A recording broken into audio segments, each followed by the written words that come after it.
Liberal Democrat Spokesperson Zöe Franklin. Thank you, Madam Deputy Speaker. It is a privilege to speak in support of the Liberal Democrat amendments to this bill.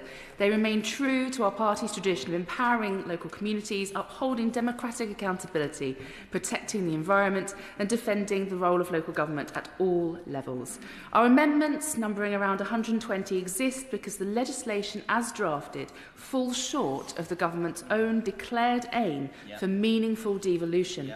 My colleagues and I on this side of the House have found ourselves needing to strengthen provisions, close loopholes and introduce safeguards just to ensure that power genuinely flows outwards to communities rather than upwards to centralised mayoral offices. Before turning to the amendments, I would like to thank my colleagues, the Honourable Member for Stratford-upon-Avon, for her work during the committee stage, and the Honourable Member for Mid-Dorset and North Poole for her efforts both in the earlier stages of the bill and at the committee stage.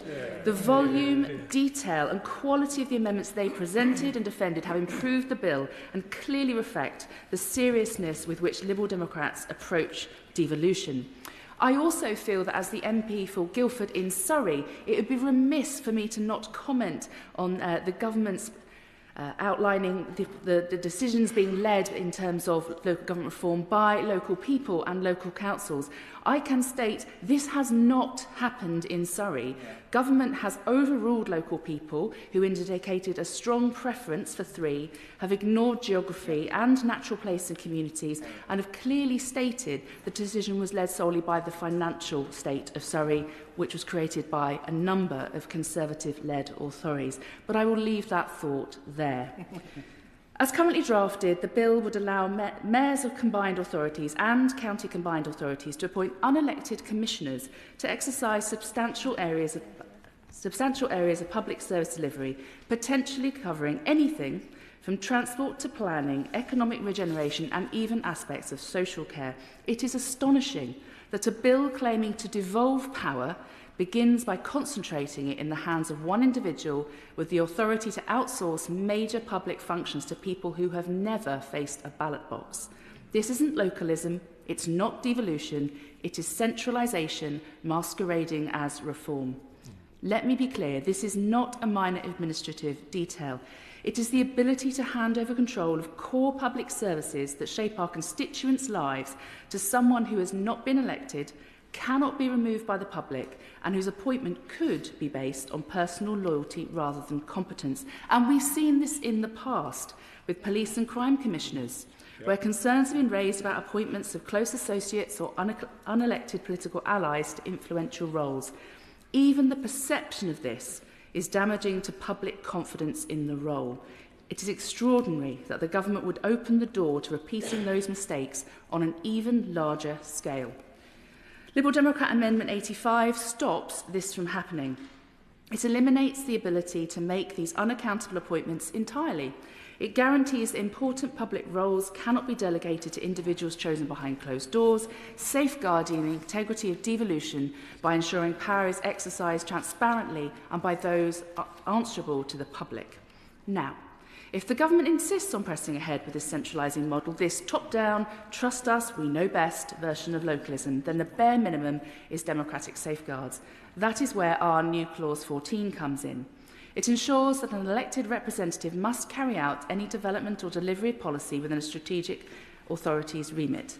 But let me be clear, new Clause 14 is the fallback, Amendment 85 is the safeguard.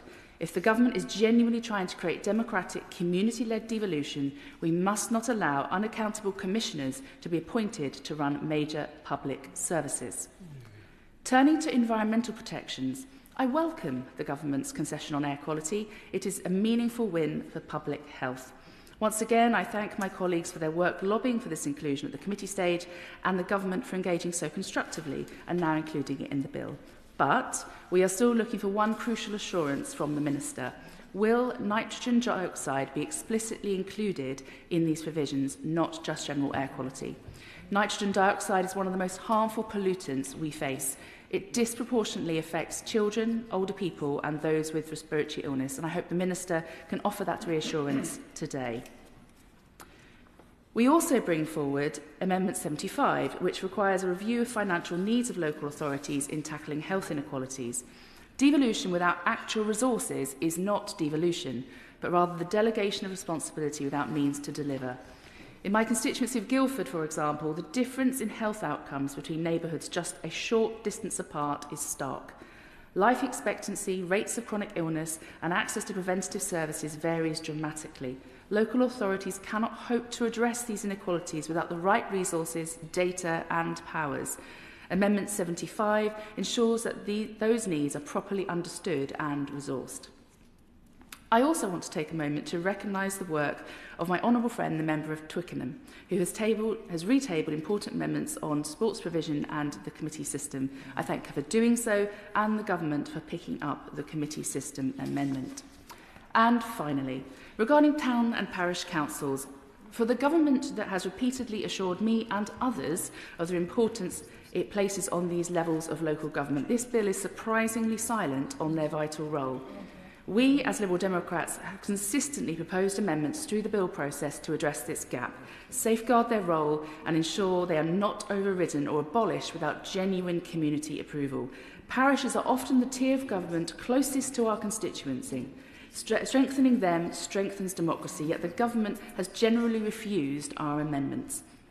Taken together, the amendments presented from these benches today make this bill stronger, fairer and more democratic. They turn a framework that risks re-centralising power into one that can, if implemented properly, deliver genuine community-led devolution by protecting against unaccountable concentration of power, ensuring environmental and public health commitments are meaningful, and giving local communities right down to parish and town councils the voice they deserve.